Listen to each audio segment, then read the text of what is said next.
So I just recorded and read for you guys the story of Branches of Hope, the 9/11 survivor tree. In the back of the book, there is another section that I wanted to share just in a separate video. Doesn't really have very many pictures. There's only 2, and I just wanted to read it to you.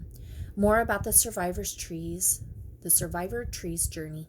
On September 11, 2001, terrorists attacked the United States by flying 2 airplanes into the World Trade Center's Twin Towers in New York City.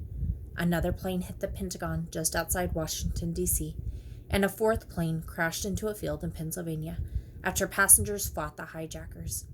Investigators believe that plane's intended target was the White House. More than 3,000 people were killed that day, including more than 400 police officers and firefighters.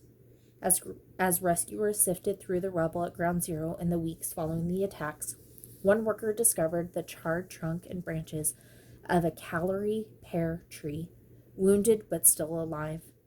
It was a lonely survivor of the collapsed buildings and fiery ash that had fallen. When the survivor tree was discovered, burned and buried by the debris, few expected it to survive.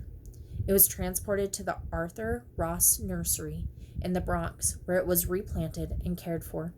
It beat the odds and regrew its lost limbs. After 10 years, the tree was replanted at its old home, where it stands today, surrounded by a short fence next to the South Pool. Now the National September 11 Memorial and Museum Survivor Tree Seedling Program provides seedlings for 3 cities each year that have experienced tragedy, honoring victims of natural disasters, school shootings, and terror attacks. These seedlings are cuttings from the survivor tree that have been rooted into rich soil, nurtured, and grown into small trees. Some recipient cities are Parkland, Florida, Orlando, Florida, Paris, France, Newton, Connecticut, Madrid, Spain, Gulfport, Mississippi, and Boston, Massachusetts. Like the survivor tree, these trees represent remembrance, resilience, and hope. A note from the author.